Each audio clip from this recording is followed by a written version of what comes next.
para vocês como começou essa história do evento de saneamento, né? A gente acompanha.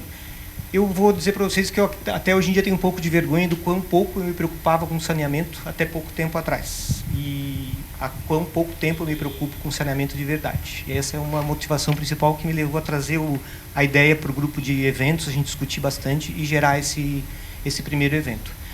Acompanhando a evolução das audiências do plano diretor, a gente ouvia assim 10 vezes por minuto nas audiências saneamento básico, saneamento básico, saneamento básico, em todos os distritos da cidade, né? Desde o continente até a ponta do Rio Vermelho. E ouvia falar muito sobre a capacidade de carga da ilha, a capacidade de carga da ilha. E eu, como interessado em que a ilha possa se desenvolver de uma maneira urbanamente legal, eu percebi que eu só pensava na parte do chão para cima, né? Do que a gente vai construir. E achava que Florianópolis tinha problemas de saneamento, mas era uma coisa que a gente podia ir levando, né? E talvez as pessoas aos poucos fossem se conscientizando e a coisa se resolver de uma maneira mais orgânica, talvez. Mas o verão mostrou para mim, e acho que para todo mundo, o quanto esse tema é incontornável, é urgente e é crucial para que a gente possa continuar fazendo as coisas do chão para cima, né? Florianópolis não pode conviver com falta de infraestrutura de esgoto. A gente mora numa ilha que, sim, tem uma dificuldade enorme de organicamente e naturalmente dar conta do número de habitantes que tem hoje. Na verdade, já não daria, né? E capacidade de carga, infraestrutura depende de planejamento, de investimento, de tecnologia e não pode ser deixada para acontecer de qualquer jeito, né? Ou à medida que alguém tiver a ideia de acho que eu vou fazer isso, acho que eu vou fazer aquilo. E isso começou a bater bastante na minha cabeça. Eu fui numa reunião que me foi avisada através de um dos grupos de WhatsApp, que talvez alguns participem, que é o Traços Urbanos, que é a reunião do Conselho de Desenvolvimento do Norte da ilha, que ia tratar de saneamento. E lá eu ouvi duas pessoas falando, um geógrafo e um engenheiro, sobre a Kazan e sobre o Rio do Brás. São dois temas bem polêmicos. O que eu ouvi lá era uma parte, o que algumas pessoas pensam a respeito, é uma parte da realidade, não é tudo. Eu compartilhei mais ou menos com um breve relatório lá no grupo do Traços Urbanos e eu senti que teve muita resposta, gerou bastante engajamento, a gente chama hoje, né? E eu percebi como aquele tema era sensível e como revelar aquelas informações, por mais que são coisas que a gente acha que sabe, mas para mim foi muito impactante e eu percebi como para todo mundo ali era também. E o próximo passo que eu tomei foi chamar o Yuli, que eu sabia que trabalhava fazendo charcutaria.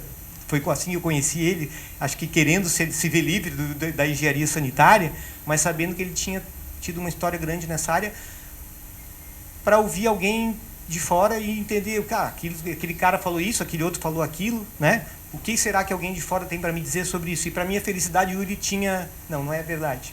Infelizmente, ele tinha largado a charcutaria por algum tempo, talvez, e voltado para essa atuação. Então, acho que ele estava borbulhando assim também para conversar sobre isso com alguém. Eu acho que sim. E a gente teve uma conversa, eu, a Fabiola e o Yuli, uma primeira conversa super esclarecedora. E o que era só um sentimento virou uma coisa que não dava mais para segurar. Falei, não, a gente tem que levar isso adiante, temos que chamar o Yuli para falar para mais gente, e quem mais possa dar opinião, né? E apesar de não ser 100% verdade, duas coisas que eu ouvi aquele dia lá, e até falei para eles que eu não diria porque não é 100% verdade, mas eu vou dizer para vocês porque parcialmente é verdade, e me chamou muita atenção. Esse geógrafo, Sardá, acompanha há muito tempo a evolução do Rio do Brás, lá em Canasvieiras, né? E o que ele falou é verdade em outras palavras. Ele explicou lá que toda a rede de esgoto que existe na região e que está sendo implantada nos ingleses, ela leva a Florianópolis a jogar esgoto in natura no Rio do Brás. Não é verdade que existe uma tubulação da Kazan pronta para que as pessoas liguem e que vai direto lá no Rio do Brás e despeja o esgoto lá dentro. Mas a precariedade das instalações, o quanto as infraestruturas estão ultrapassadas, garante que isso acontece de verdade. E aí você pensa, poxa, a prefeitura pede que a gente se ligue na rede, que a gente realmente precisa. Isso aí é uma coisa necessária. Mas a gente se liga na rede e a rede joga o esgoto que eu jogo lá direto no rio? Pô, que história é essa? Eu fui buscar mais informação porque isso não é inteiramente verdade, talvez a gente saiba um pouco mais disso hoje ou nos próximos eventos. E a outra coisa que última coisa que eu vou comentar é que essa análise da Casan, dessa pessoa, desse engenheiro que acompanha há muito tempo lá, falando da maneira como a Casan recolhe, como a Casan fatura dinheiro e como ela investe o seu dinheiro, né? Deu a entender de maneira bem clara que Florianópolis e região são responsáveis por mais do que 50% do faturamento da Casan. E existe até uma lei federal a respeito disso, e apesar de a gente concordar que talvez um pouco do que os mais ricos pagam de imposto deva servir para fazer coisas para os que não são tão ricos, né? E no ponto de vista das cidades, isso acho que também vale, né? Se a gente tem um capital grande, porque a gente tem bastante população, não quer dizer que a gente não pode ajudar cidades menos capacitadas a também ter o sistema de esgoto. Só que Santa Catarina inteira passa o verão aqui, né? Não, Santa Catarina, Rio Grande do Sul, Paraná, São Paulo, né? E a gente fornece para a Casan um montante enorme de recursos. Isso me impactou de duas formas. Eu sempre achei que o crescimento da cidade, a outorga onerosa, a IPTU, tudo mais, fosse importante para ajudar a construir a rede de esgoto. Mas não é, porque não é esse dinheiro que faz rede de esgoto. E existe muito dinheiro para fazer rede de esgoto. A gente paga muito dinheiro para a Casan, o estado inteiro paga muito dinheiro. E o investimento que a Casan fez ou conseguiu fazer por N razões em Florianópolis ao longo do tempo, dificilmente barra em 20%. Então, eu usei uma palavra que todo mundo diz que não é certa, mas eu resolvi falar aqui. Para mim, ficou parecendo assim, do ponto de vista financeiro, o banheiro de Santa Catarina é Florianópolis. Então, não há como essa situação permanecer e Florianópolis ter um meio ambiente respeitado, ter infraestrutura para crescer e receber os visitantes que querem vir para cá, os moradores que querem vir para cá. A gente não pode fechar a nossa ponte, né? A gente tem que crescer de uma forma organizada. E por último, não é mais sobre isso, acompanhar as discussões do plano diretor só me fez ver como esse plano diretor tem muito potencial de, dirigindo o crescimento, orientar a infraestrutura e a gente poder fazer a coisa direito. Não fazer mais como a gente tem feito. Não é crescer a cidade, adensar e o esgoto vem atrás, porque agora está organizado, agora fica fácil de fazer esgoto. Mentira. Mentira, não. Acho que não é a coisa certa. Eu acho que a gente tem um potencial gigantesco agora com essa revisão do plano, de saber para onde a gente vai incentivar o crescimento. A gente já sabe, a prefeitura, o IPU fez os mapas dizendo, olha, ao longo dessa via eu vou poder acrescentar 2, ao longo daquela 3. E a gente tem tudo na mão para fazer a coisa direito. Então, acho que é o momento da gente discutir e da gente ampliar esse debate e convencer a coisa a acontecer. Eu vou passar a palavra, então, agora para o engenheiro Elson, que vai nos contar bastante sobre o histórico de Florianópolis e desses nossos desafios. Só para a gente balizar, primeiramente, os conceitos, né? Quando a gente fala de saneamento básico, a gente fala de 4 itens que envolvem esse setor, né? Que é abastecimento d'água, esgotamento sanitário, drenagem e coleta e limpeza urbana de resíduos sólidos, né? Provavelmente a discussão vai se dar em torno do esgotamento sanitário, que se a gente fosse abordar todas as questões seria meio difícil, né? Bom, eu fiz uma colinha aqui só para contar uma história para vocês, que não sei se vocês sabem, mas Florianópolis já foi uma cidade plenamente, digamos assim, saneada do ponto de vista do esgotamento sanitário, da água, né, e do resíduo sólido. Só que isso foi no início do século passado, ou seja, na década entre 1910 a 1916. Nós temos hoje, não sei se vocês percebem, alguns marcos desse projeto, dessa história, os castelinhos que tem na Praça Celso Ramos, lá perto da Alfândega, no Largo da São Francisco, né? Bonitinhos aqueles castelos, aquilo ali eram estações elevatórias de esgoto. Então, o esgoto de toda a área central, ele era coletado, tratado e lançado na beira-mar, ali perto da ponte Ercílio Luz, ali acho que é Forte Santana, por ali, naquela região, né? Lá no Rita Maria, vocês veem aquela torre bonita de tijolo, ali era a chaminé do incinerador de lixo, na época, né?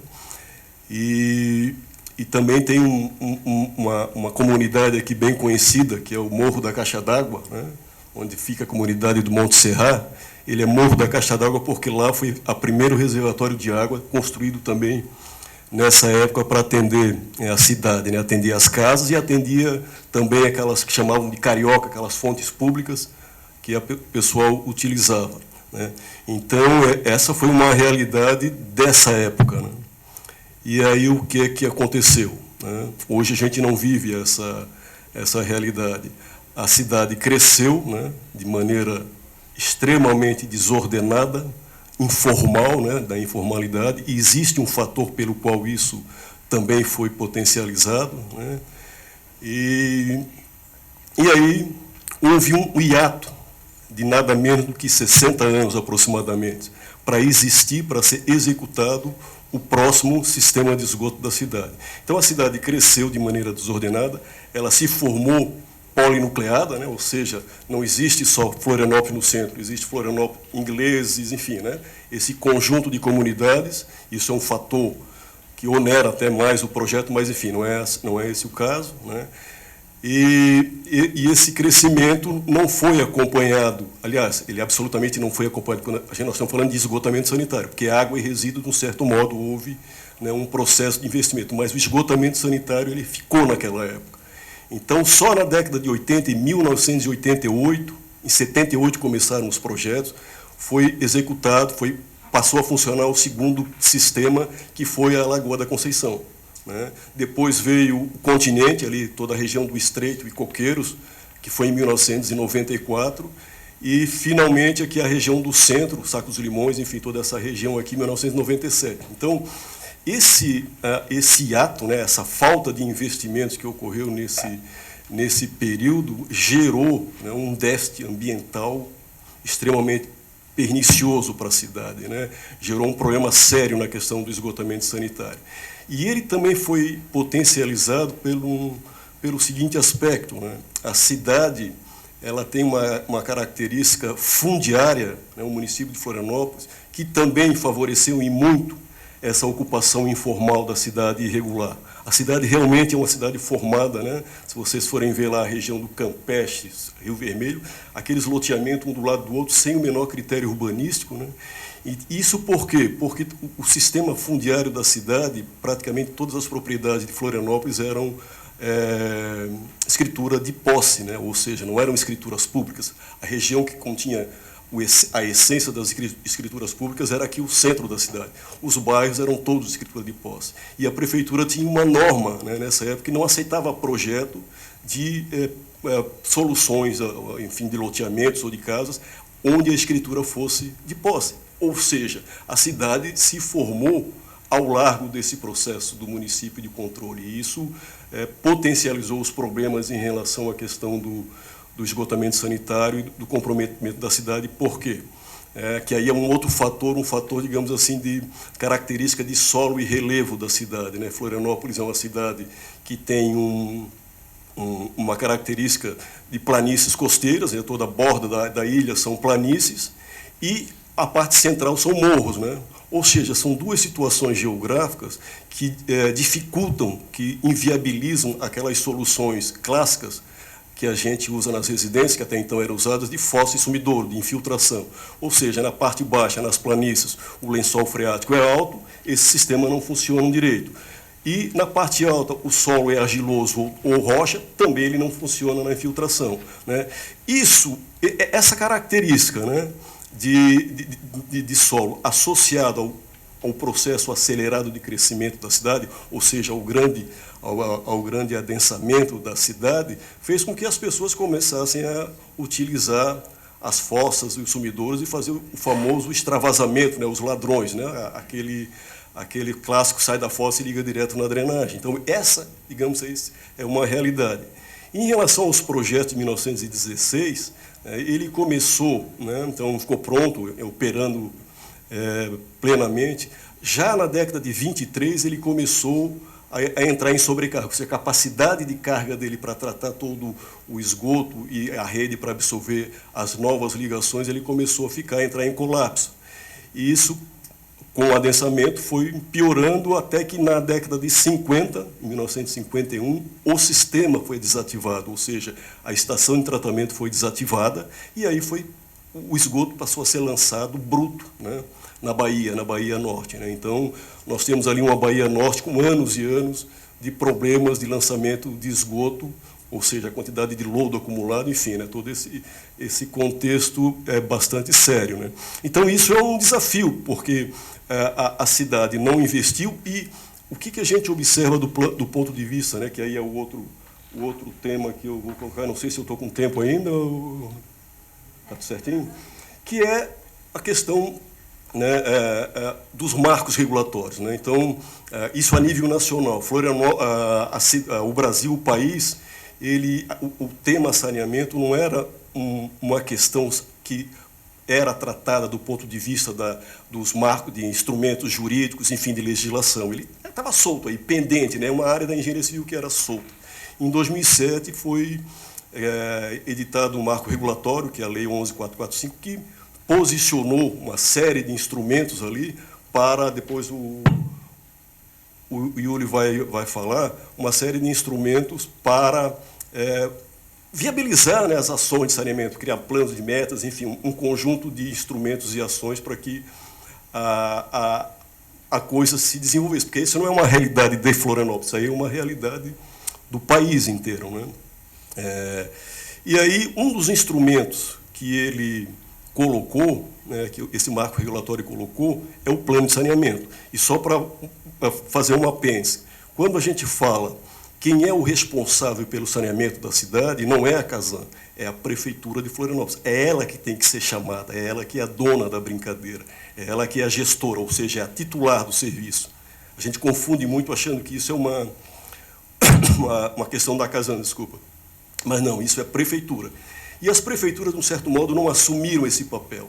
Então, hoje, na realidade atual, essa questão ainda fica pendente do ponto de vista de uma ação mais efetiva, mais institucional, mais de gestão estratégica, né? O município não tem uma gestão estratégica. Quando eu falo gestão estratégica, é aquele pessoal que toma a decisão, que está lá no nível, que só tem que fazer. Isso não existe. A Casan ainda domina, né? A gente percebe que ela domina o cenário, né? Então, voltando à questão do plano de saneamento, que foi um instrumento da Lei 11.445, ela estabeleceu, obrigado, ela estabeleceu que o município tem que fazer esse plano, que é um instrumento de planejamento, e gerar uma série de metas para os 4 setores de saneamento, né? E na questão do esgotamento sanitário, depois a gente vai especializar isso aqui, né? Foram editadas essas metas. E a gente percebe que elas não foram também cumpridas, né? Então, o entendimento assim, que essa questão fica muito dentro daquele contexto, assim, é uma peça que foi feita lá e ficou ali para atender uma demanda da legislação, mas não necessariamente cumprir. Então, ficou a devida importância dada para aquilo, não foi, né? E aí estamos revivendo isso, uma revisão do plano, enfim, isso aí eu acho que a gente pode depois detalhar mais, eu acho que é só para dar esse contexto, para provocar a discussão. E, finalmente, outra questão, que é a questão do conceito de saneamento dentro da gestão urbana do município. Eu não digo do município, isso é uma realidade em todas as prefeituras. Primeiro, as prefeituras elas não são capacitadas para lidar, o corpo técnico é muito pequeno, né? E segundo, que no nível do planejamento, né, isso estou falando dentro do órgão de planejamento, no caso nosso seria o IPUF, esse tema não é tratado como um tema de gestão urbana, no sentido de usar indicadores, no sentido de controlar essa capacidade de carga dos sistemas para atender a demanda da cidade, ou seja, criar uma meta, tem que atender 77%, mas aquilo não é para buscar verificar lá, é um processo que tem que ser trabalhado, né? Então, o tema saneamento não é um instrumento de gestão urbana de como ele deveria ser, no sentido de identificar que o saneamento, o esgotamento sanitário, eles são, além dele ser um serviço, por trás dele existe uma infraestrutura muito impactante na cidade. E ela é mais impactante ainda porque a cidade já está basicamente ocupada de uma maneira desordenada, né? O que dificulta em mais. Então, precisa inserir esse contexto, esse conceito de saneamento como um instrumento de gestão urbana e não somente como um serviço, como se ele estivesse pronto para ser usado a qualquer momento. E ele não está. Ele é uma infraestrutura extremamente complexa, ela precisa de planejamento para ser elaborada. Existem pendências ambientais sérias, enfim, é um contexto que não dá para tratar isso como sendo um número que tem que ser atingido lá, e sim um processo que tem que ser acompanhado. E isso a gente entende que deve ser tratado dentro de um instrumento de planejamento e gestão urbana. É isso aí, pessoal. Obrigado pela atenção. Não devia falar agora pela organização, mas eu vou só pegar um gancho aqui do que o Elson falou sobre essa história de gestão urbana e plano diretor e saneamento, né? Eu ouvi em algumas discussões do plano diretor, ou algumas falas, de que, não, a gente tem um plano diretor, Florianópolis tem um plano de saneamento. Não tem nada errado. Tem um plano de saneamento que vai ser atingido e tem um plano diretor. E ficou bem claro nas nossas conversas anteriores, espero por vocês hoje aqui também, o quanto o fato de simplesmente existir um plano de saneamento... Não, Florianópolis tem um plano de saneamento, está tudo previsto lá. Não, isso não resolve, né? E quando a gente presta atenção muito num tema, a gente começa a ouvir e as coisas chamam a atenção, né? Como quando a gente compra um carro, depois a gente começa a ver um monte de carro igual na rua, né? Então eu, nessas idas de Instagram, ou sei lá o que, eu vi um notícia de um podcast sobre saneamento, plano diretor de saneamento em Natal. E foi interessante porque a primeira vez que eu ouvi isso, eles fizeram um plano diretor que também gerou muitos problemas, né? Porque aparentemente, pelo que eu ouvi da discussão, foi um extremo indesejável. Eles pegaram o mapa da infraestrutura da cidade, de saneamento, e eles elegeram os coeficientes de aproveitamento dos bairros de acordo com aquele potencial de atendimento da rede de esgoto. Então eles esqueceram a geografia, a valorização dos terrenos, a história da cidade, tal. Estou fazendo um resumo bem simplificado. E se preocuparam quase que exclusivamente com essa questão. Isso, para mim, provou, primeiro, quanto o saneamento pode estar dentro do plano diretor. É uma decisão estratégica de quem faz, né? E que entre um extremo e o outro, com certeza, tem muitas possibilidades, né? Mas isso pode ser usado em conjunto, que acho que é um gancho daquilo que o Elson falou ali sobre gestão urbana, sobre PUF, sobre plano diretor e sobre saneamento. Não dá para preocupar só com o que está em cima, né? A gente tem que se preocupar com tudo. Então agora eu vou passar a palavra para o Yuri. Obrigado. Então eu vou dividir em basicamente 4 grandes temas, mas o primeiro dele eu acho que é tentar esclarecer um pouco, do ponto de vista de uma empresa de saneamento, o que é o plano diretor, o que é um plano diretor de saneamento, um plano diretor da cidade, um plano diretor de saneamento e o plano de saneamento do município.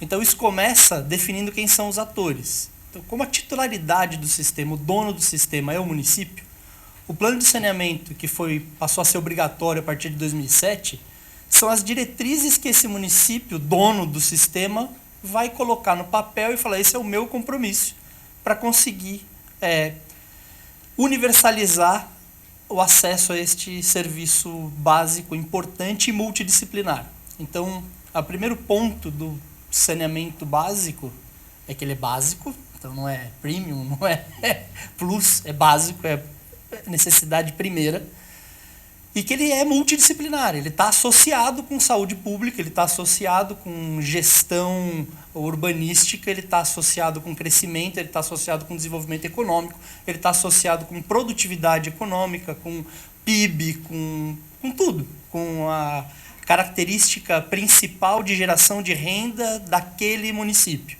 Então, este é o plano de saneamento. Então, é o que o município vai colocar num documento dizendo: para mim, isso aqui é importante. O plano de saneamento ele tem que seguir algumas diretrizes, que é o plano diretor do município. O plano diretor são as regras pelas quais o município vai permitir que ele seja desenvolvido. Então, é onde eu vou adensar, qual é as vias principais de acesso, onde eu vou ter comércio, onde eu vou ter maior circulação de transporte público. Então, o plano diretor do município, ele dá as características de adensamento. E essas características de adensamento, elas são base para o desenvolvimento das outras políticas públicas. Porque recurso é finito. Então, a gente tem que decidir onde eu vou aplicar esse recurso e qual a melhor forma que esse recurso vai retornar para aquela população.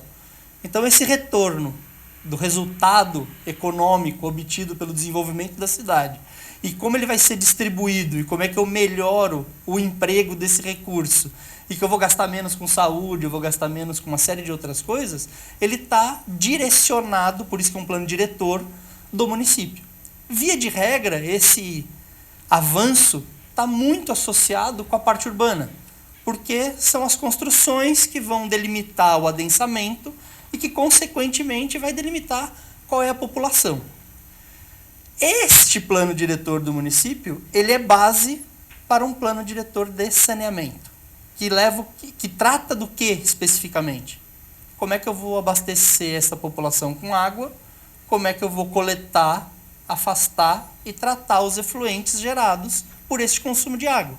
Como é que eu vou coletar o resíduo gerado por essa população que está nestes locais? E, de acordo com a característica do município, como é que eu vou drenar a chuva que cai sobre este município? Então, esse plano diretor define como adensa, o plano diretor de saneamento que deriva deste fala, olha, para crescer desse jeito aqui, a gente precisa fazer essa infraestrutura e operar desse jeito. Bom, estes são os documentos. O que a gente faz com isso? Então, a característica do local é quem vai dizer qual é a infraestrutura necessária. Não adianta eu adensar e estar descasado que a infraestrutura vem atrás. Primeiro, que eu vou ter um retrabalho. Segundo, que eu vou ter o impacto. A atividade humana causa impacto. Ponto. A gente tem que mitigar esse impacto. Então, quanto essa sociedade está preparada e tem capacidade de mitigar esse impacto? Está em moda capacidade de carga. O que é capacidade de carga? Se a gente tivesse 100% de água e de esgoto e fosse revisado o plano diretor da cidade, nós teríamos que revisar o plano de capacidade de carga. Ou então, é simples. A capacidade de carga de Florianópolis hoje é atender metade da população. Nós vamos sortear ou nós vamos impor quem vai sair da ilha? É simples assim. A capacidade de carga deste sistema está sobrecarregada. Então, se a gente for manter a infraestrutura que tem agora, metade da população tem que se retirar porque nós não temos capacidade de carga. O que não faz o menor sentido. Porque eu acho que a ilha tem uma capacidade de adensamento muito maior, desde que ela seja racional. E a gente consegue trazer retorno para isso. Então, apesar da principal... O efeito do verão foi muito danoso, foi complicado, a gente sentiu e dá um pouco de... Fala, putz, não tem jeito. Não, tem jeito. E tem jeito, e um jeito muito bom. Porque resolver o problema ainda é um motor econômico. Porque é um investimento muito grande, ativa a economia, vai movimentar a sociedade. Então, assim, tá ruim, precisa melhorar, não é rápido, porque infraestrutura e planejamento não é rápido, mas é bom. Então, a notícia é que é bom, é boa. Entender isso e movimentar isso, a gente vai precisar passar por uma transição, porque nós não temos 100%. E se nós tivéssemos todo o recurso do mundo hoje, não teríamos 100%, porque ia travar a cidade. Então não dá para fazer 100% de água e esgoto do dia para a noite. Senão nós teríamos que abrir todas as ruas da cidade ao mesmo tempo. Isso impossibilita a atividade, não trava, é impossível. Então, com base nisso, a gente começa a pensar o que nós vamos fazer, como nós vamos fazer, sair daqui para frente. Então, o plano diretor dá esta diretriz. Então, a gente estuda quais são as áreas prioritárias, onde eu vou investir menor recurso e vou ter o melhor retorno, como que eu vou gerenciar e definir as prioridades, porque tem que ter prioridade, quem financia isso. Então, a água e esgoto, ela é financiada pela própria tarifa. Ele é um sistema autossustentável. Essa tarifa é maior ou menor, de acordo com as características da região, geográfica, urbanística, tudo, e de que elementos técnicos a gente lança para conseguir resolver esses problemas. Então, toda a tarifa de água e esgoto, a gente pode dividir ela ao meio. Metade é para pagar o custo operacional, o produto químico, a manutenção, o custo operacional, o dia a dia. E a outra metade dessa tarifa é para investimento. Essa tarifa ela é maior ou menor de acordo com a complexidade e quanto falta investir. Então, se eu não invisto ao longo do tempo e deixo esse déficit aumentar, provavelmente essa tarifa não vai suportar, uma tarifa baixa não vai suportar. Não é uma questão tecnológica. Hoje, o caminho crítico não é tecnológico. Nós temos tecnologia hoje suficiente para beber o próprio esgoto. Então vamos fazer isso. Vamos. A nossa conta média de água vai sair de 150 para uns 3 mil reais. Está todo mundo de acordo? Ainda que estivéssemos de acordo, a parcela da população, é justo? Porque tem gente que não tem comida. Então, não, nós vamos beber o nosso esgoto, vamos pagar 5 mil reais, tá beleza, a gente vai financiar. Só que tem gente que não tem atendimento básico de saúde, não tem comida, não tem acesso a transporte, não tem escola. O recurso é finito. Então, essas decisões é uma grande balança e que a gente tem que otimizar. E o gestor público tem o dever de definir qual é o melhor uso que eu vou dar para este recurso. No caso de sistemas de saneamento, desde o Marco Legal de 2007, que ele obriga o plano de saneamento a definir algumas metas e criar um compromisso, isso começa a dar uma certa viabilidade para que esta demanda fosse concentrada dentro de uma única empresa, fosse ela pública ou privada. O titular é sempre a prefeitura, porque a infraestrutura está lá. E tem uma grande evolução também do começo da década de 80, 90, que começou na Europa lá no século XIX, de privatização ou não. Então, o conceito de privatização lá atrás do século XIX é que a infraestrutura feita era de titularidade do privado e que, olhando do ponto de vista de um bem público, isso seria uma coisa complicada, porque dentro de uma matriz de risco, se o privado quebra ou decide sair, nós teríamos um problema de uso daquela infraestrutura. Esse conceito amadureceu muito entre idas e vindas, em coisas que deram certo e coisas que deram erradas, para um conceito de concessão. Esse conceito de concessão é o titular é dono dessa infraestrutura e se o privado sair, não teria problema. Mas essa é uma discussão que a gente pode abordar depois. Mas se fechou dentro de uma empresa onde a própria tarifa financia o investimento. Então, este tema acabou ficando autossustentável.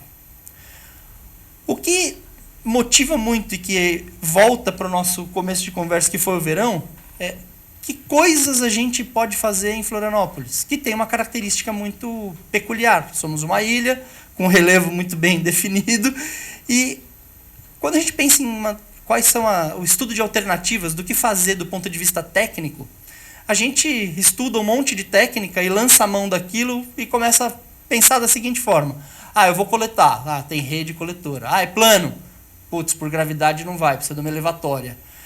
Mas tem que pôr uma estação de tratamento, porque eu tenho que tratar, não dá para lançar in natura porque a gente adensou. Bom, tem estação de tratamento. E vou lançar esse esgoto tratado aonde? Aí você começa a olhar a geografia de Florianópolis e fala, no rio, qual? Qual que tem capacidade de receber esse volume todo de água consumida? Putz, tem um pequenininho aqui, mas cai numa lagoa. A lagoa é um ambiente conservativo, é muito difícil porque o impacto é muito grande.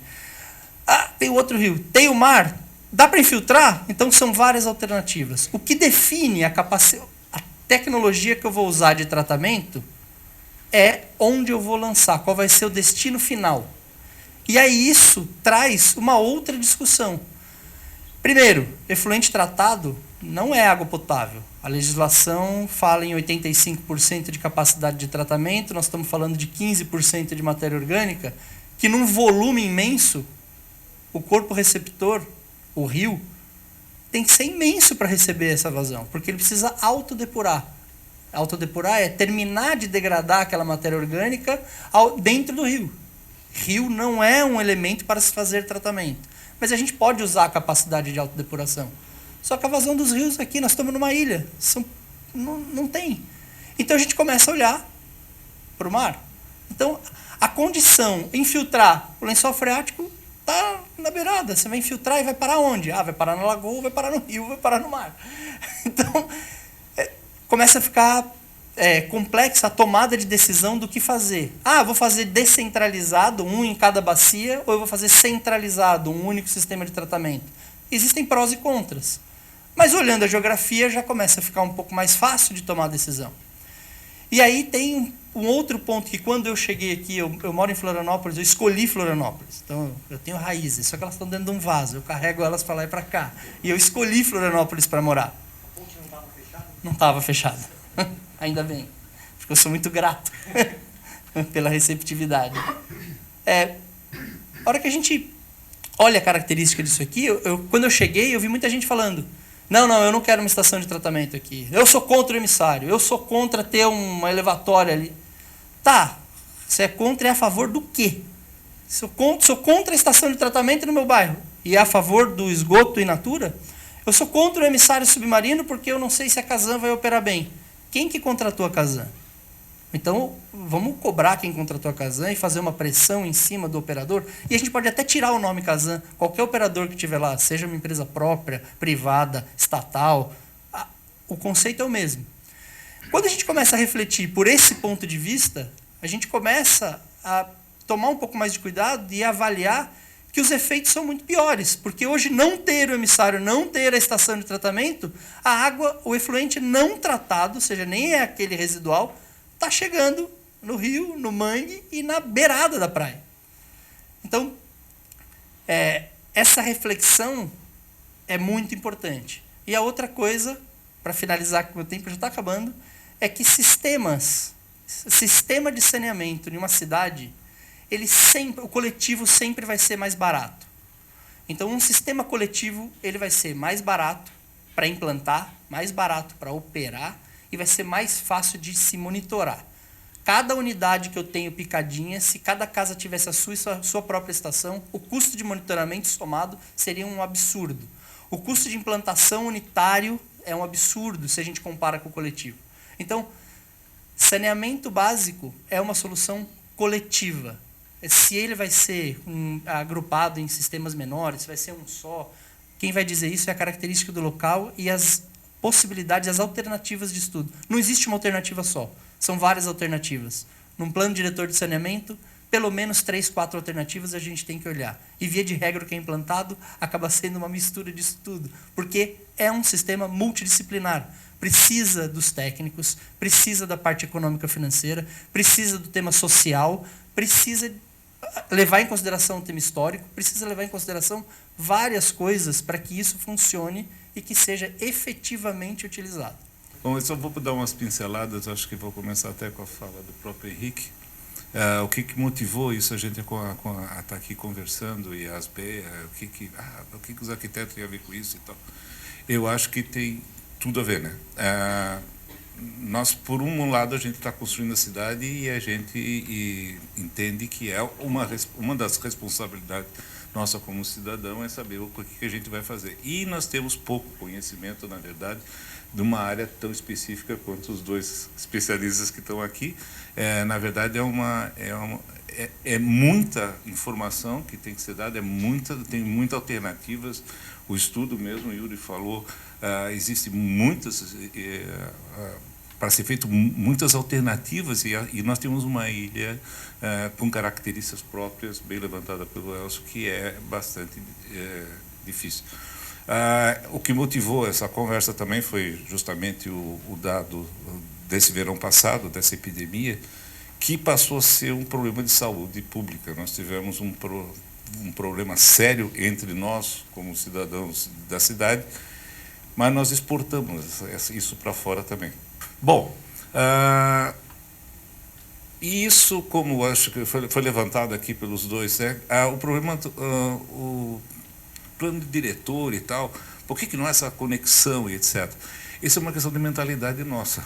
Acho que o Elcio botou muito bem, é uma mentalidade brasileira, nesse ponto vamos botar meia culpa em nós também, de não pensarmos o que vamos fazer. Quando nós pensamos em edificações, queremos construir e tal, etc. Já fiz parte do Sinuscom por muitos anos, então eu sei como é que funciona a carga lá dentro. Vamos produzir, vamos fazer. Onde é que vai? A prefeitura dá jeito disso depois.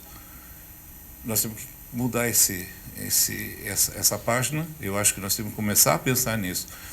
Só para tu ter, vou dar uma pincelada um pouco. Um grupo do Paraná saiu para uma visita na Flórida sobre expansão de cidades e tal, etc. E estavam lá botando, e numa das discussões foram perguntadas para eles lá, para o prefeito da localidade, e disse assim: não, tá, quando vocês estão implantando os condomínios, a expansão da cidade e tal, quantos por cento de saneamento as edificações têm? O cara olhou. Hã? Não, ele explicou de novo. O cara, eu não entendi. Aí o cara fez a pergunta de novo. Eu disse assim, não, é o inglês que você não está entendendo? Não, eu não estou entendendo a pergunta. Tipo, como assim? Por que não? Ele assim, não, quantos por cento das casas que vocês estão, das habitações vão ter... Como assim, cara? Isso quer dizer que é 100%? Sim, 100%, senão não cresce. Nós temos que reverter esse papel e mostrar que a infraestrutura tem que vir na frente. E depois nós temos que carregar as nossas saídas. Então é isso que o Elcio bem levantou, que aconteceu isso no século passado e nós estamos 100 anos depois, pior. Atrasados 100 anos de novo nós botamos. Então, essa é uma mudança que a gente tem que ver. A outra mudança que nós temos que ver, também que vai diferenciar dos 100 anos passados, que nós tínhamos uma observação, até dentro da própria engenharia, que nós temos, claro, o evento passado te define o evento futuro. Quer dizer, nós temos uma série histórica, e essa série histórica passa para frente, e diz assim, o futuro vai ser aí. Os últimos 2 anos mostrou que isso temos algum problema. Então, nós temos aí um efeito que tem gente que não acredita, tal, que são os efeitos das mudanças climáticas. Então, os nossos ritmos que aconteceram nesse verão passado, que foi o acúmulo de população alta e também os ritmos de chuvas totalmente diferentes, muito além do esperado. Nós temos enchentes agora toda semana em alguma cidade do estado. E aí, o que acontece? Nós vamos cair num processo de que os nossos sistemas não atendem. Então, é isso aí que quando a gente vai projetar agora as coisas, nós temos que pensar para frente. Na verdade, é só um rebanho de que nós conversamos aqui e nós temos consciência disso aí na hora que eu for fazer para frente. Ok? Então, essa é o ponto que a gente tem que dar uma olhada, que eu acho que é a hora de nós pararmos e que motivou essa conversa aqui, é a gente ter esse ponto para caminhar realmente para uma solução integrada. Então, prefeitura, concessionária, a sociedade organizada com suas entidades, as BEA, a Ciduscom, enfim, quem está tocando isso, e ele ser integrado com um plano diretor. Quer dizer, não dá mais para nós fazer um planozinho aqui separado, outro plano engavetado lá do outro plano, e nós temos isso aí sem poder caminhar. Então, é um acúmulo de soluções que a gente tem que botar na mesa e temos que ser franco e dizer assim, temos que fazer isso aqui para fazer cargo. Ok, gente? Pessoal, a gente vai daqui a pouco partir para as conversas das BEA, né, que é o título do evento, mas antes a gente vai ver um videozinho de um patrocinador. A Habitasul é um exemplo de um planejamento onde o esgoto estava lá primeiro, né, pelo menos uma boa parte do empreendimento lá de Jurerê. A gente sabe que as soluções, nem todas as soluções valem para todos os lugares. Acho que a fala do Elson e do Yuli deixou claro. Florianópolis tem muitas geografias numa só, né? Então a gente não pode imaginar que aquela solução deu certo lá, vamos fazer na ilha inteira igual. Dificilmente vai funcionar, acho que não vai funcionar. Mas a Habitasul tem em Jurerê um sistema que a gente pode, comparando com outros lugares da cidade, admitir que é um sistema bastante planejado e bastante implantado, né? E não é à toa, eu acho, que a Habitasul entrou junto conosco aqui como patrocinadora, e a gente vai ver um pequeno vídeo institucional.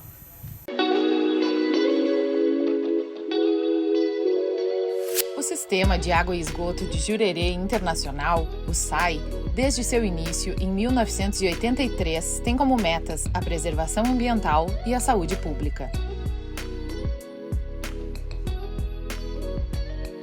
É composto pela Estação de Tratamento de Água e Estação de Tratamento de Esgoto, pioneira no uso de sistema de coleta de esgoto a vácuo no Brasil.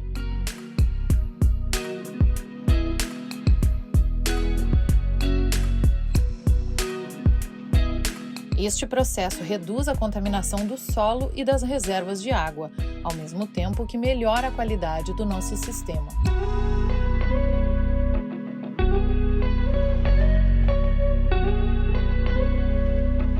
Toda esta infraestrutura implantada em Jurerê Internacional resulta em uma das poucas praias do país a ter balneabilidade própria para banhos o ano inteiro.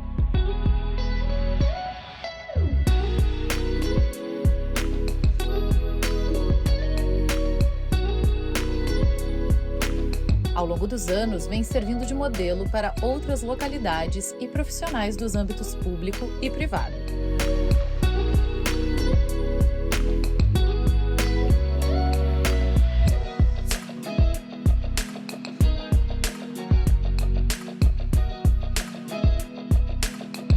SAI, cuidando de você e do meio ambiente.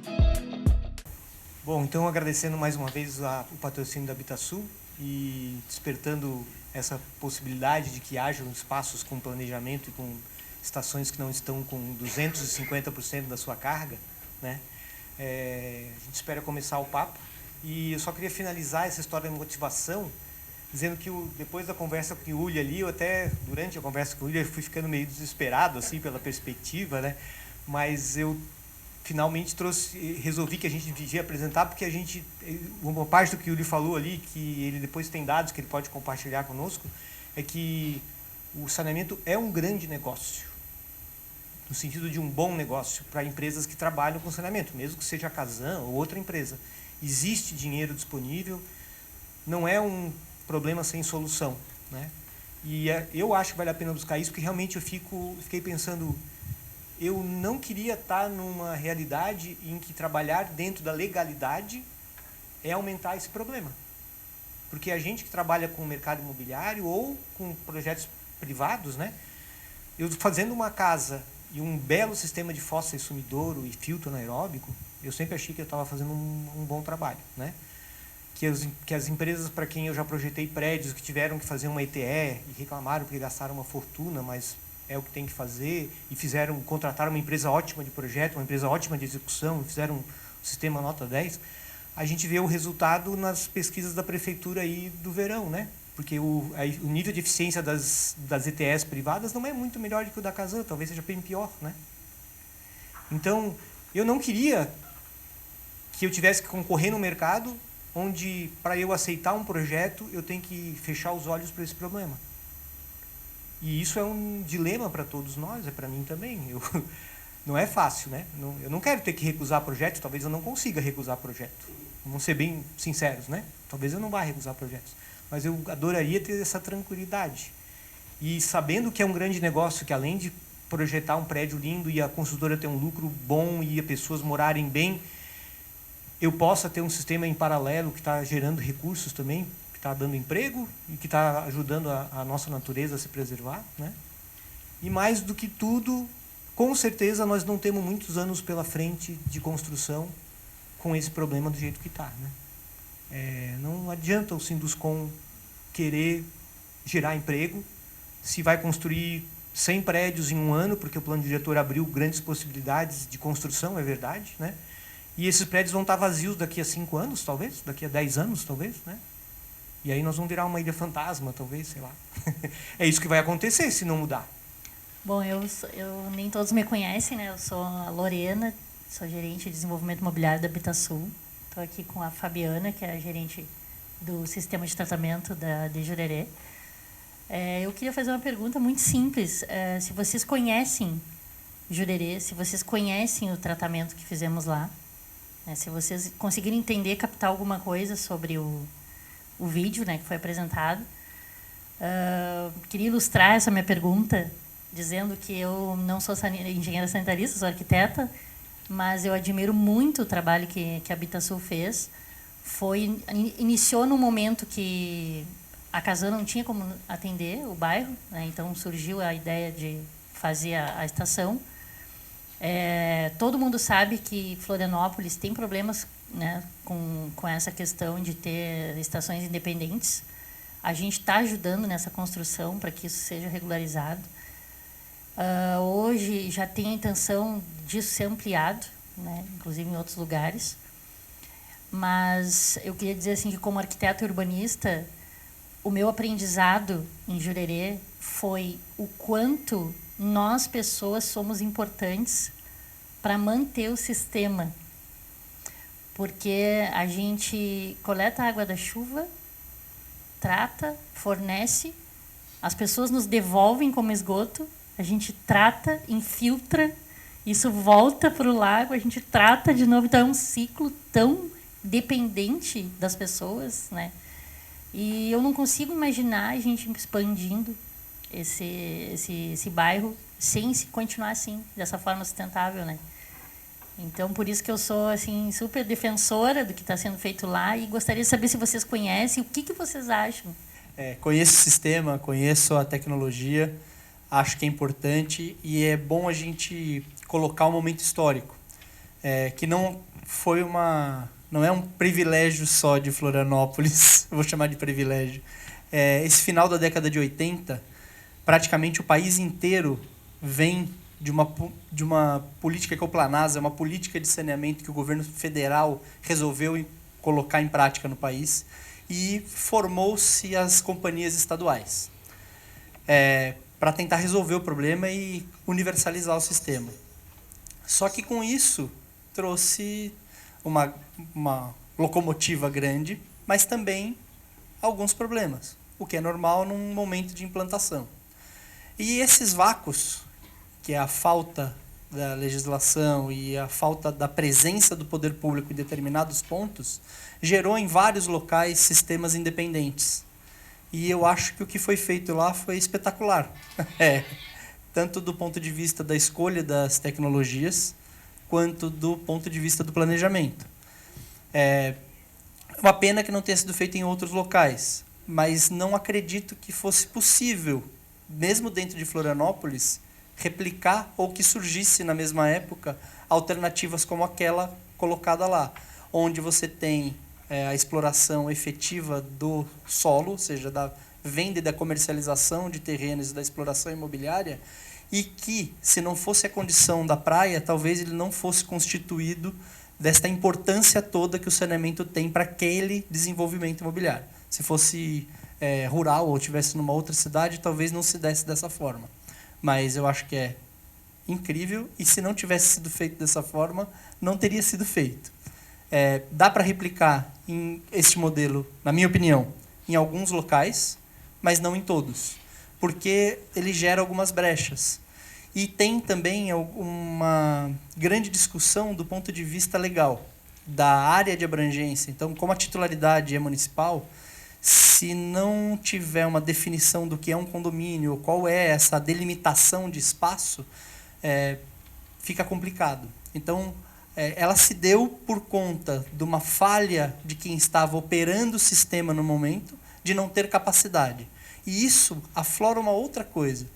A minha opinião é que quando alguém tenta tramitar uma viabilidade para tirar uma BITS e a resposta vem, faça uma fossa numa área urbana, você transladar a responsabilidade da política pública e dessa infraestrutura, que é público, para o cidadão. Então, eu não acho justo você falar, o Abitse está aqui, tem rua, tem ligação de água, tem ligação de energia, está pavimentado, tem linha de ônibus, ou seja, é uma área urbana. Então você faça uma fossa numa área urbana? Não, uma área urbana ela cresceu, por mais que tenha sido desordenada, tem IPTU, foi regularizado, está contribuindo. Tem ligação de luz, tem transporte, a pessoa está instalada lá, ela construiu uma casa. Se ela é irregular, tem uma falha de quem deveria fiscalizar. E 2, essa rede deveria estar implantada. Então a responsabilidade de levar a rede não pode ser do cidadão que está numa área urbana, diferente de uma área rural. Que aí sim, você pode implantar sistemas independentes, uma fossa filtro, e que o impacto não vai ser tão grande. Até porque a infraestrutura não conseguiu chegar até lá. Agora, numa área densada, urbana, para mim tem uma inversão de valores. E essa correlação dos planos diretores resolveria isso. Agora, a gente tem uma brecha. Então, o crescimento daqui para frente ele pode ser 100%. E a gente tem que correr atrás do que está, da lacuna que existe para poder ir regularizando. Eu também conheço, eu estive lá na época que eu estava na prefeitura, e a discussão era em torno desse aspecto, né? A legislação, a Lei 11.445, ela estabelecia e havia uma interpretação de que os sistemas devem ser todos concessionados. E como o Jurerê Internacional era um sistema independente, E o fato do Jurerê Internacional ter feito um sistema independente, ele é o reflexo exatamente do não atendimento do poder público. Mas a legislação deixou essa brecha, essa discussão de interpretação, no sentido de que esses sistemas independentes, tipo Base Aérea de Florianópolis, Jurerê Internacional, passassem para a concessionária. Na época da discussão, eu não sei se o Jurerê queria, né, porque existia esse grande problema de operação do sistema. Então, eu concordo com o Yuri, dizer o seguinte, então, se eu vou fazer um loteamento e eu tenho que resolver esse problema, é muito complicado, porque isso é uma infraestrutura pública que tem que estar disponível, a não ser num condomínio fechado, que é outra história, mas do ponto de vista do loteamento, né, é complicado. Então, quer dizer, o Jurerê ele tomou uma atitude, uma decisão empresarial e fez um outro ambiente lá, e que, na verdade, ele só vem a somar, né, para a solução dos problemas do município, porque se não tivesse, imagina aquela imensidão dentro de uma área não atendida com infraestrutura de esgotamento sanitário. Seria bastante caótico, né? É que, apesar de independente, ela se comporta como coletiva, é pública, porque a escala é grande. Não é um prédio só como estação de tratamento. Eu tenho algumas perguntas aqui, tentar ser meio rápido, mas primeiro que a gente sempre está em grupos, às vezes de empreendedores, pessoal que está valorizando, sempre fazendo marketing da cidade de Florianópolis, né? Recebi até semana passada o índice de cidades empreendedoras, Florianópolis fica em segundo lugar, Florianópolis sempre está em primeiro, segundo, terceiro. Primeiro, eu queria saber se nesses índices é considerado saneamento, né, ou não, que parece que não, e se existe algum ranking de saneamento, cidades catarinense ou no Brasil, e Florianópolis estaria em que lugar. Acho que era importante a gente ter essa informação como profissional, quando a gente receber toda essa valorização do Florianópolis, a gente também colocar o outro lado, né, como que anda a nossa cidade em outros índices também. A outra preocupação é do plano diretor, né? A gente sabe que tem plano diretor que a gente, até como entidade, tem apoiado que a gente defina alguma coisa e não fique 10 anos parado, que a gente esperou 15 anos em 2014, e agora a gente está mais 10 anos, que fica uma coisa congelada. A gente não acha que seja o melhor plano diretor do mundo, mas a gente acha que a gente tem que caminhar, né? Pelo menos testar, botar alguma coisa na rua aí para ver se muda, que a gente tem que... É um tecido vivo a cidade, e não adianta a gente fazer uma tese de doutorado, botar o plano, no outro dia ver que não era nada bom aquilo ali, e aí tem que fazer tudo de novo, né? Então, a gente pode experimentar, né? E como é que está esse plano diretor de saneamento aí? Existe, eu não conheço, por isso estou perguntando, né? A minha ignorância sobre isso. Como o Henrique colocou, às vezes esse plano de saneamento ele existe, ele está colado no plano diretor ou não está colado, ele está sendo, o que existe está sendo implantado alguma coisa ou não está, né? Isso era importante também falar, né? E, por último, o alerta que o Henrique falou, né, da minha pergunta, seria, a gente sabe que a vigilância sanitária é um dos órgãos que mais nos incomoda como profissional arquiteto.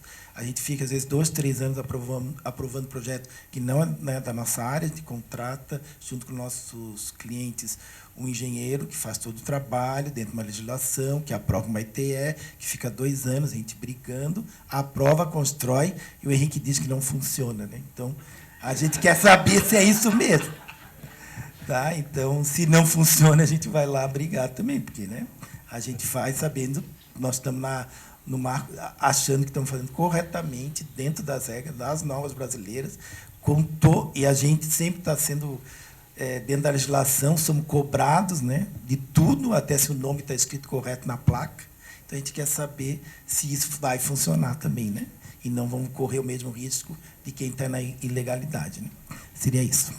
Bom, eu não sei qual que está o ranking de Florianópolis no país, mas nas capitais da região sul e sudeste ele está em último lugar como atendimento público de coleta e esgoto, né? E quando a gente... Isso é um apêndice que eu quero fazer. Quando a gente fala... A Casan hoje, ela diz que atende 65% da população, 65,7% da população, em cidade de dezembro de 2022. Né?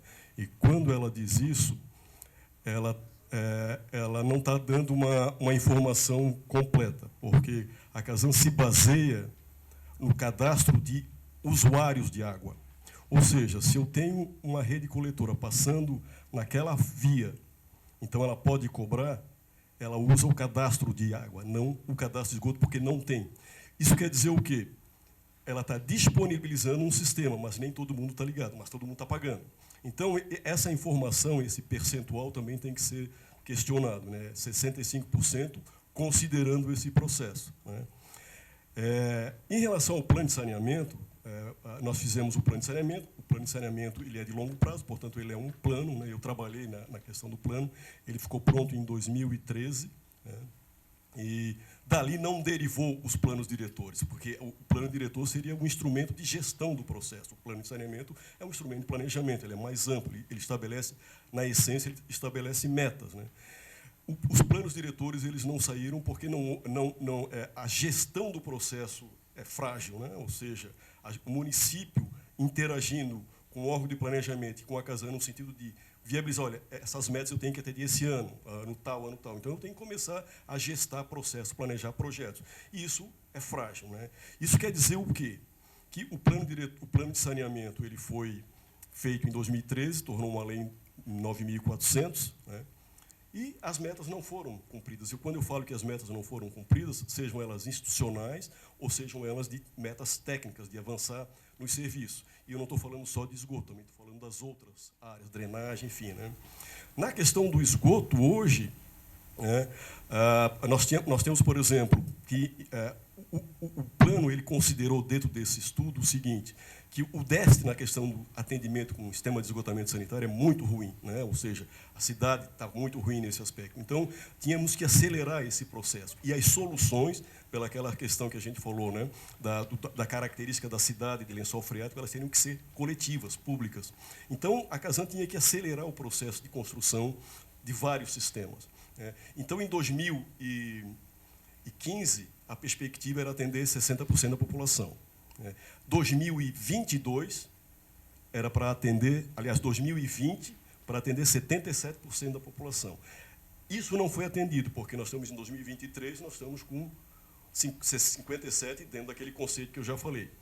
E a característica desse atendimento seria o seguinte: em 2005, em 2015, a Casan iria complementar os sistemas que ela já estava executando para chegar na meta dos 60%. 2020 iria entrar umas outras comunidades, que são comunidades que estão numa situação muito ruim. Ribeirão da Ilha, Tapera, Pântano do Sul, Armação, elas todas estavam nesse pacote para serem atendidas em 2020.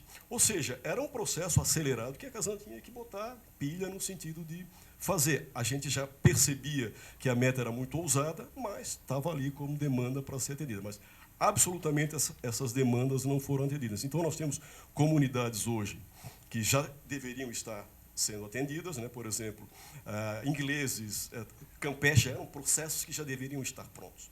E uma série de fatores que eu considero de fragilidade no processo de planejamento, porque executar uma obra dessa é muito complicado.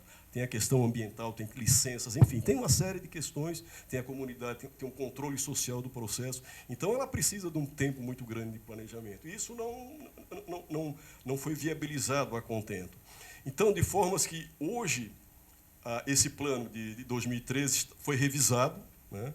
As metas foram postergadas, e aí que eu entro com uma informação que, para mim, foi bastante complicado entender isso aí, porque o plano atual, o plano que está na Câmara agora, uma revisão do plano que está na Câmara, ele entrou em 2021 e está até hoje para ser aprovado, ele estabeleceu metas que eu considero um pouco soltas, né, dentro do processo, e todas essas comunidades que deveriam estar sendo atendidas em 2020, em princípio, elas foram postergadas para 2032. Né? Então, quer dizer, nós temos aí 12 anos que o processo foi... Né? Então, eu acho que deve haver, é preciso que haja um movimento na cidade, no sentido de, olha, cara, não dá para esperar, porque nós temos comunidades que não estão com a balneabilidade comprometida, mas está sofrendo. O Ribeirão da Ilha, por exemplo, é um grande exemplo, né? O maior produtor de ostra do Brasil é Ribeirão da Ilha, né? Da fase lá da capela da igreja lá para o Naufragados, as fazendas estão todas ali. E o esgotamento sanitário está ligado ou direto nos córregos ou no lençol freático, e as fossas estão em contato com o lençol. Então, é um problema muito sério, né? E a gente percebe que postergar essas metas para 2032 foi um atraso muito grande dentro do processo. Então, eu considero que, naquela questão mais importante em relação às metas a serem atendidas, o plano de saneamento deixou a desejar.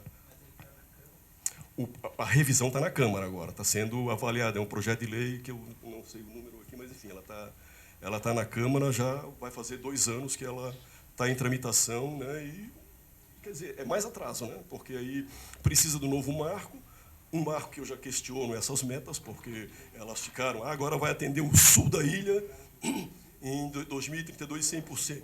Desculpa, 100%. Vai atender o norte da ilha. Tá, mas quais são as comunidades? Quem vem primeiro, quem vem depois? Não, tá solto, né?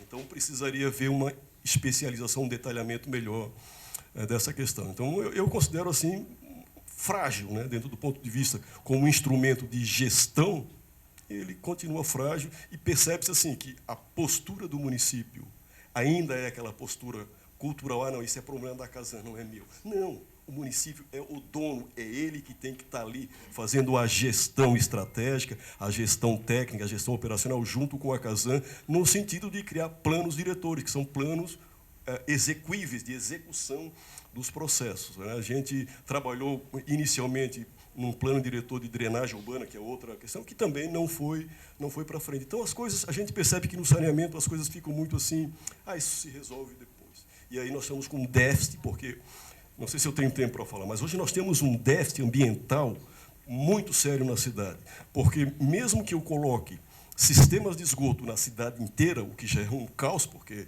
a cidade não vai ter como suportar um volume de obras dessa aí, as ligações domiciliares, pelo fato delas estarem prontas dentro do critério informal, ou seja lá que for, porque, não, põe uma fossa sumidoria e resolve. Essas ligações para reverter para a rede, cara, é um problema sério, porque é quebrar garagem, porque o esgoto está lá atrás, tem que botar para frente, quebra.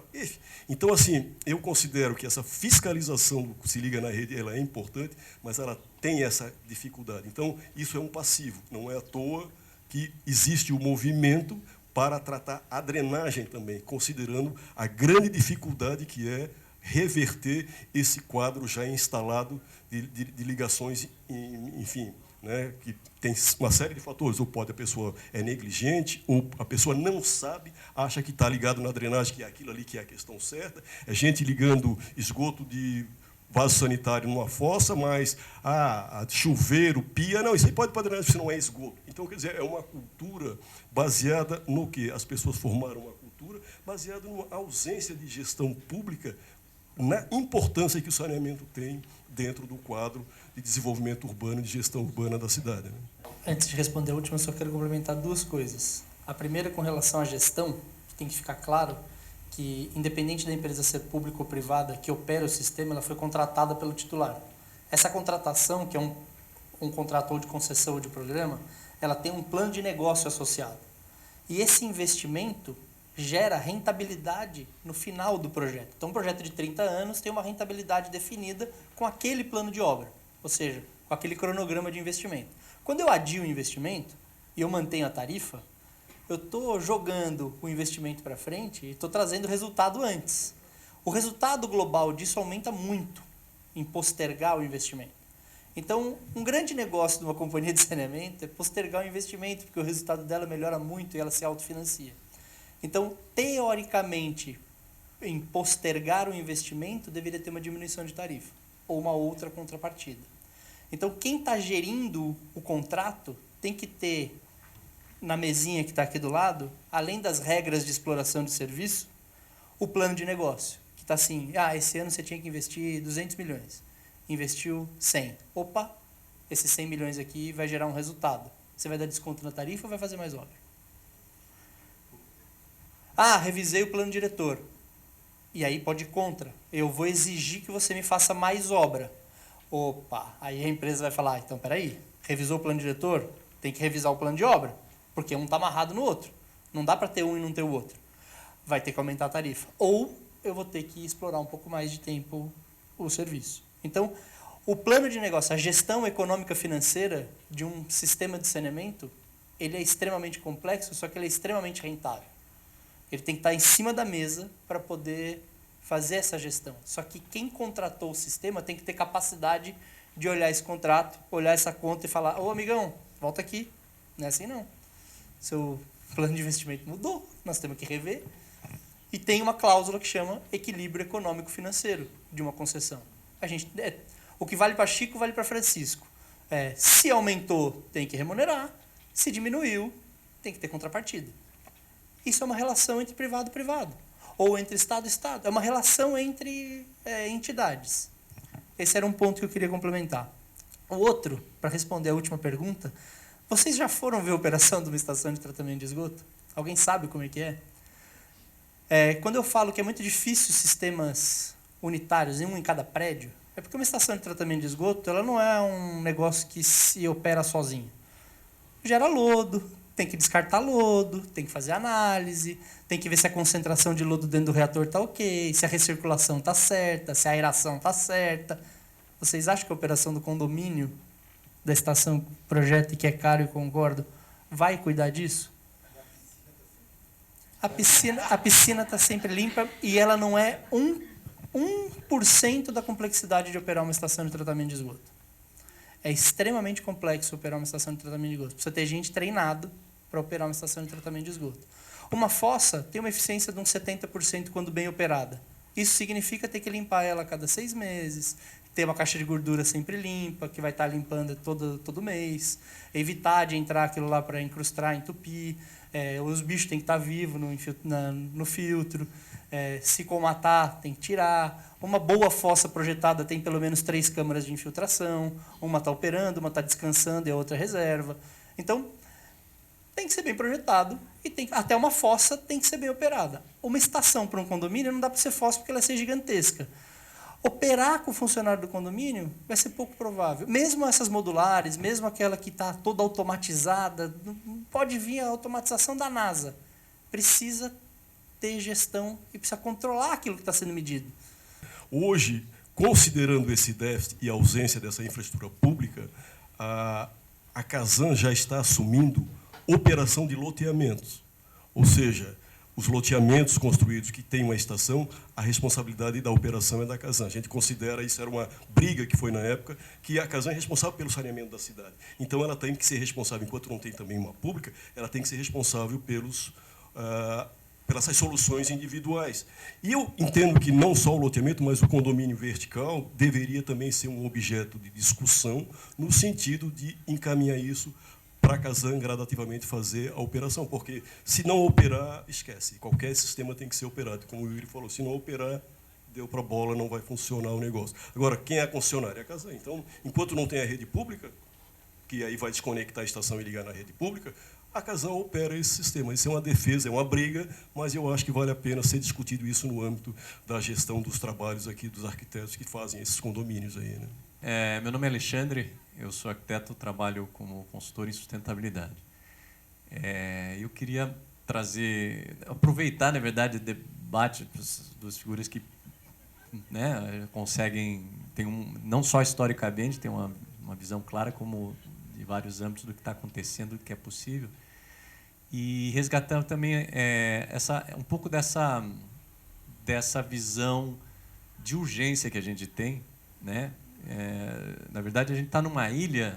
A ilha, o que a gente está vivendo hoje é o reflexo do que a gente está vendo a nível planetário, né? Então, na verdade, a gente está talvez antecipando uma discussão e talvez se a gente começar a tomar uma decisão na direção certa, a gente tem condição de lidar. Quando você tem um atraso muito grande para uma solução e que, na verdade, você tem uma pressão enorme para que aquele ecossistema humano e ambiental dê conta. E tem uma reflexão mais tecnológica que eu queria trazer, mudando um pouco para esse campo. Água é um negócio meio que água é vida, né? Água, a gente está falando aqui da própria existência da vida funcionar. Eu adorei a lógica de daqui a pouco a ilha vira uma coisa fantasma, né? Por quê? Não porque não vai ter praia para tu, é porque não vai ter vida, né? A vida vai estar muito ruim, né? E a gente tem assim, o que eu queria trazer é um pouco essa mudança, uma abertura da mentalidade em relação à tecnologia, quando a gente fala de como a gente olha para a solução tecnológica para o saneamento de efluentes. Eu não sei porquê, mas eu tenho uma visão que parece que a cidade é um paciente plugado num respirador, porque tem a estação de tratamento ali tratando o nosso... É como se a gente tivesse uma bolsa pendurada, né? Está ali e a cidade funcionando aqui como... Assim que a gente vê tecnologicamente, uma coisa meio...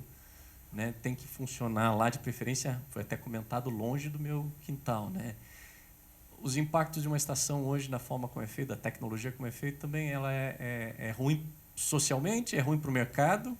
Onde eu boto uma estação, né, é ruim, não é muito agradável às vezes, porque tem impactos ambientais ali, visuais pelo menos, no local. E a gente vê algumas soluções, eu queria trazer então um pouco essa reflexão. Como é que vocês estão vendo essa discussão sobre novas tecnologias? Porque a gente tem um desafio que é dar um pulo de 100 anos. Não adianta a gente começar, não, vamos fazer o que não foi feito nos últimos 100 anos ou 60 anos.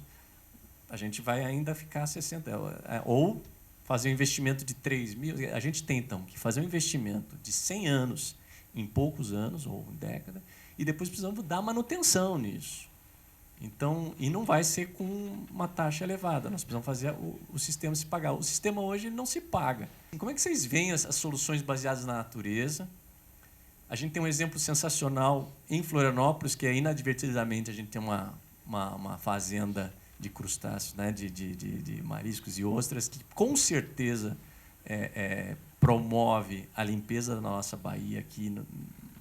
Graças a ela, parte da baía fica, pelo menos em termos de matéria orgânica, fica limpa por conta dessas fazendas de crustáceos, que tem ganhos econômicos envolvidos, que tem turismo envolvido, que tem alimentação envolvida. Quer dizer, como é que a gente começa uma discussão onde os edifícios começam a integrar soluções de paisagismo, soluções de construção de infraestrutura, e que isso está integrado às praças e às praias, e o sistema de tratamento de efluentes passa a ser mais sistêmico e mais em diversas escalas, desde a área centralizada até a área do teu jardim. Quer dizer, tem esse espaço para essa discussão? Será que a gente consegue levar nesse nível? Será que a gente, para não ser mais um paciente plugado e começar a equilibrar como um ecossistema, né? Estou viajando muito longe, vale a pena a gente falar um pouquinho disso? É só isso, a contribuição. Vou começar respondendo por algumas experiências. A rota tecnológica não é problema. Nem do ponto de vista de que soluções a gente vai integrar, nem do que a gente vai aplicar. Então, esse não é caminho crítico. Porque a gente tem hoje sistemas de membrana, você tem membrana de porcelana, você tem tecnologia hoje, não é problema. O outro, aí eu vou te falar uma experiência minha. Eu inaugurei uma estação de tratamento de esgoto no interior de São Paulo com café da manhã para a população. Então, o impacto no entorno da estação é gerado por um projeto mal feito e por uma péssima operação. É certo que fábrica de chocolate cheira a chocolate. Não queira que uma elevatória de efluente bruto tenha cheiro de padaria. Então, é uma elevatória de efluente bruto. Mas eu fiz um café da manhã para inaugurar uma estação de tratamento de esgoto justamente por isso. Porque todo mundo falava, não, nós não queremos uma estação aqui. E a gente fez uma cascata, que era o efluente tratado, na frente da estação, uma baita de uma chegada e um café da manhã. Então, é possível. Ela não precisa gerar um impacto. Ela pode ser um parque, ela pode ser frequentada. É óbvio que as estruturas principais têm que ser protegidas, porque senão você pode impactar na operação. Agora, a área no entorno, ela pode ser compartilhada e utilizada pela população. Esse é o outro. Sistemas de... Viver causa impacto. A melhor solução é reduzir o impacto. Então, sempre que a gente conseguir reduzir o consumo, vai melhorar. Agora, a gente tende a focar a nossa redução em ações que são aparentemente palpáveis, sem pensar na sustentabilidade como um todo. É muito melhor você deixar de comprar uma camisa por ano do que deixar de tomar um banho. Uma camisa vai gastar 2.000 litros de água para ser produzida. Num banho você vai gastar uns 60 litros se tomar um banho rápido. 100 litros se for um pouco mais demorado. Então, uma camisa vai te poupar 10, 20 banhos aí. Então, orientar o consumo, melhorar o consumo, automaticamente vai tornar o mundo mais sustentável. Passa pela consciência. Quando a gente olha sistemas coletivos, se nós fôssemos colocar dentro de cada prédio uma alternativa, seria ainda mais caro do que ter uma linha de reuso de água, por exemplo, para irrigação, para lavagem, para abastecer áreas públicas. É que, como uma ilha e uma área turística, por exemplo, não tem indústria. Então, em São Paulo, se você olhar o projeto Aquapolo, eu participei do projeto, na concepção e na implantação. É uma planta de tratamento que foi colocada do lado de uma estação de tratamento de esgoto para gerar água para o polo industrial. O que é aquilo? Cara, você está garantindo fornecimento de água para um polo industrial, independente se tiver seco ou não, porque a população precisa de água para sobreviver.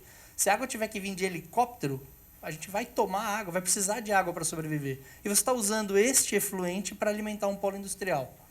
Espetacular. Dá para fazer isso dentro de áreas urbanas? Dá. Olha quanta área verde a gente tem. A gente tem lá água para lavagem, você tem uma série de coisas. Olhando como comunidade, a gente precisa buscar os menores custos, porque se a gente usar muito recurso para tratar um tema, o outro vai ficar capenga. A gente vai ter que equilibrar, não tem jeito. Então, como comunidade, buscar soluções que tenham menor custo e que atendam todas essas demandas é possível. É que quando a gente começa a olhar um assunto que é novo ou que não está enfronhado dentro, parece que tudo é muito difícil.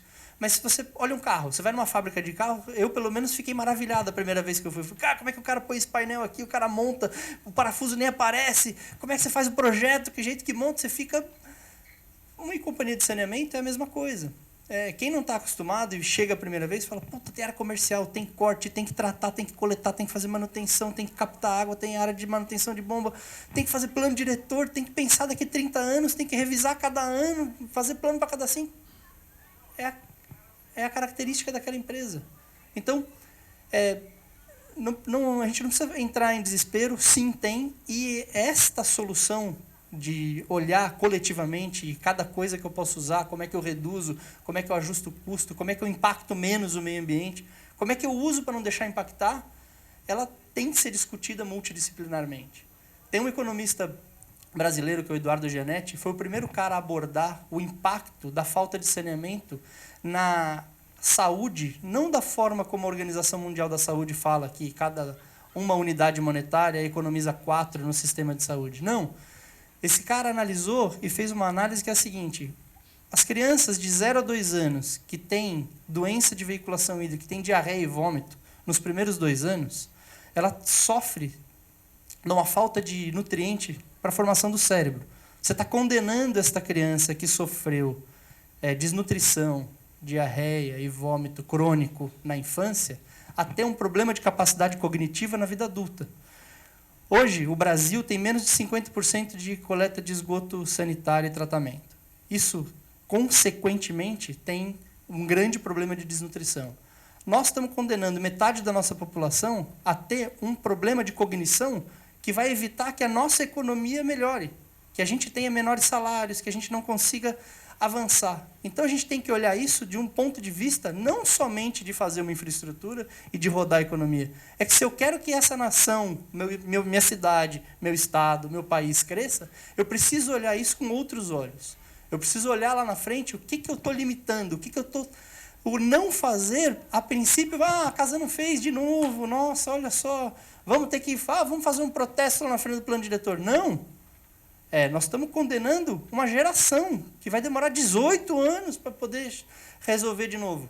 E que se nós estamos falando que vai demorar 10 para a gente cuidar do saneamento, nós estamos jogando 10 para frente. Ou seja, o impacto é complexo. Mas tem solução.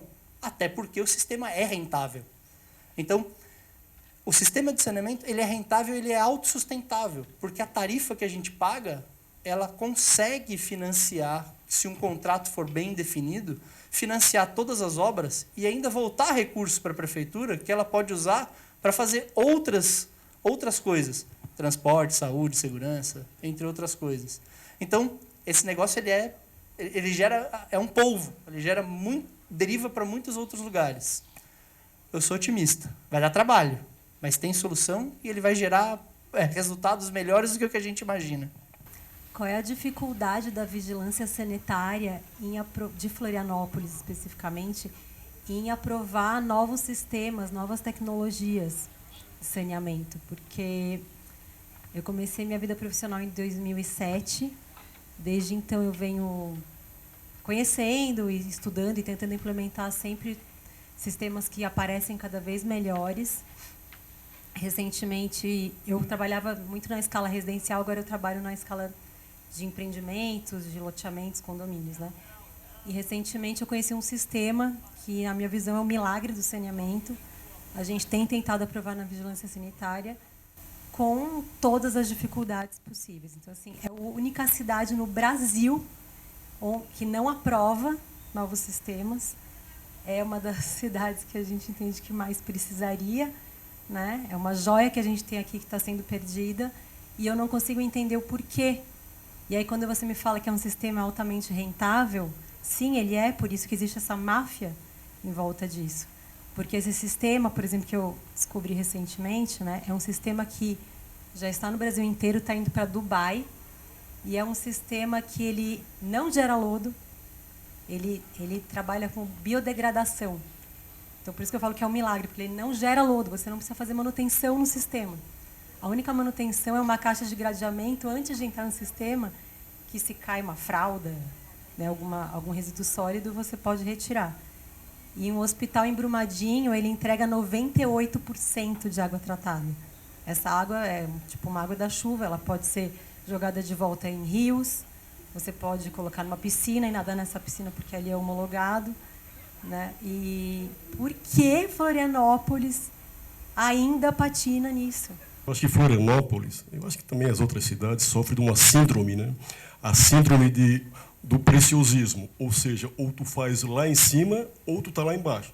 O que acontece é que nós estamos lá embaixo, né? Porque existe a legislação sanitária estabelece critérios muito restritivos de lançamento de esgoto e a vigilância sanitária, essa é a tese que eu observei, eu não trabalhei com vigilância sanitária, mas é a tese que a gente observa.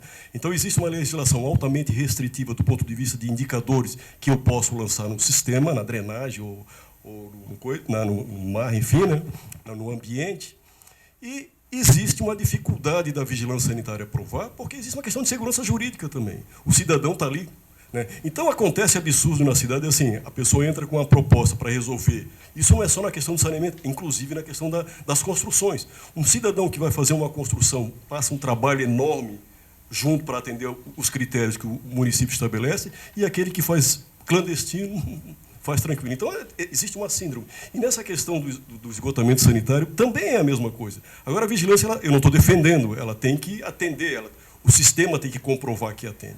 Então, nós acabamos não fazendo o meio termo ou uma solução boa, porque tem que ter a ótima, e acabamos entrando na solução ruim, que é o quê? Lança na drenagem assim do jeito que está mesmo, né? Então, eu tive essa experiência na vigilância lá no Ribeirão da Ilha também, para fazer um sistema lá, não que eu ia fazer, porque eu não trabalho na área de projeto, mas a ideia era fazer isso também. E a dificuldade que tinha é o seguinte, que no Ribeirão da Ilha, pelas características que ele tinha de uma área tombada do ponto de vista cultural, enfim, aquelas questões todas, aquele sistema lá ainda não estava aprovado. Ele podia ser usado no Rio Vermelho, mas lá no Ribeirão não. Aí eu pensei, mas o que faz no Ribeirão? Isso não, a gente não pode dizer. Então, quer dizer, aí acaba não chegando no meio termo, e aí está sendo o esgoto 100% lançado. Então, agora eu não estou criticando a vigilância, porque, assim, é um indicador que está na legislação, e a legislação é bem restritiva. Se for botar um filtro anaeróbio hoje na cidade, ele não aceita esse lançamento no sistema, porque ele não atende os critérios de lançamento na drenagem, né? Independente dos temas que a gente está discutindo aqui hoje, né, e do sonho de ter uma cidade com um sistema de tratamento resolvido, a gente tem 10 anos, 20 anos de muita coisa que tem que acontecer ao redor e que a gente talvez possa achar caminhos melhores do que os que a gente traça hoje, né? Então, com certeza, é um outro tema que a gente precisa discutir muito. Né? Eu só queria complementar muito rapidamente. Existe outra questão que tem que ser discutida na cidade, né?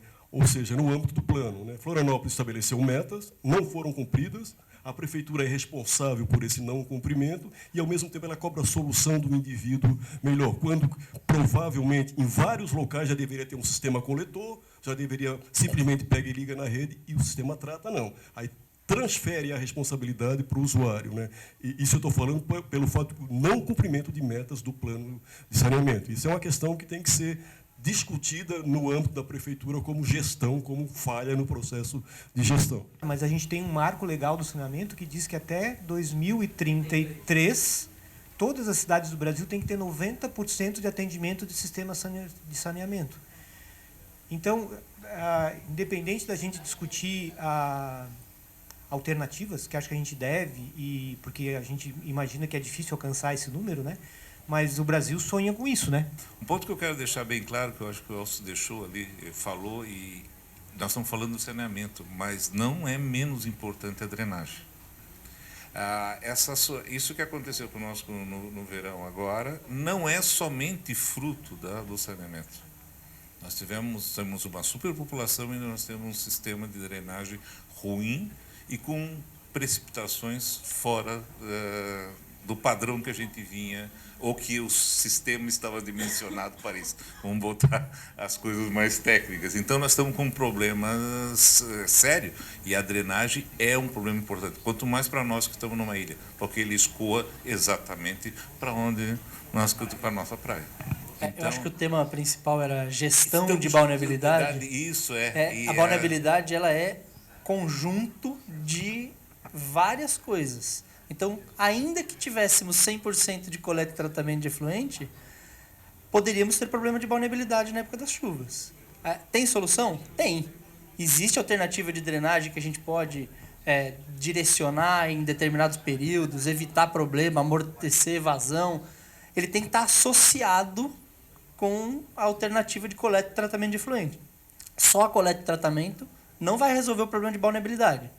E a cidade é turística. Então, a gente quer que as pessoas venham, ou seja, faz parte, a gente constrói para que as pessoas venham, a gente tem infraestrutura para receber bem as pessoas, e o fato de ter infraestrutura disponível para receber gente, tem que ter alternativa para suportar essa vinda, essa exploração do turismo. E é uma associação, são duas coisas, é uma gestão. E a gente tem que caminhar de trás para frente. Eu quero ter balneabilidade o tempo inteiro. E quando chove? Tem contaminação por carga difusa, porque lava a rua, vai para o rio. O que eu vou fazer? Eu vou coletar isso aqui. Como é que eu tiro isso do rio? Como é que eu não deixo chegar na praia? Como é que eu direciono isso para uma determinada estação? Qual é o processo que eu vou dar para este tipo de coisa? Não dá para jogar a vazão inteira da chuva, porque a estrutura vai ficar um monstro. Não tem como. Então, mas tem como gerir. E ela vem de trás para frente. Garantir a balneabilidade, que estrutura que eu preciso para evitar isso.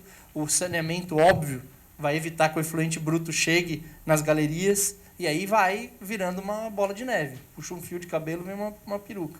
Nós temos problemas na questão da drenagem por áreas que são áreas de contenção de cheias, ou seja, bacias naturais de contenção de cheias, que também estão sendo ocupadas. Se vocês verem na década de 80, o grande problema que era a bacia de Itacurubi, de grandes enchentes que houve. Ou seja, na essência, aquelas áreas não deveriam ser ocupadas enquanto não houvesse uma infraestrutura adequada para absorver, né? E a gente não vê isso dentro do planejamento urbano. A cidade está crescendo, cada um fazendo o seu loteamento, aterrando, aterra um terreninho aqui, a água vai para o vizinho, enfim, totalmente desconectado de uma visão de bacia hidrográfica que tem que ser trabalhada no conjunto dela inteiro, porque a chuva vem e agora cada vez vai vindo, os fenômenos vão ser piores, né? Então, a ausência dessa discussão, né, no plano de saneamento e no plano de gestão da cidade é crítica. Nós fizemos um estudo sobre várias áreas de inundação, junto com o pessoal da universidade,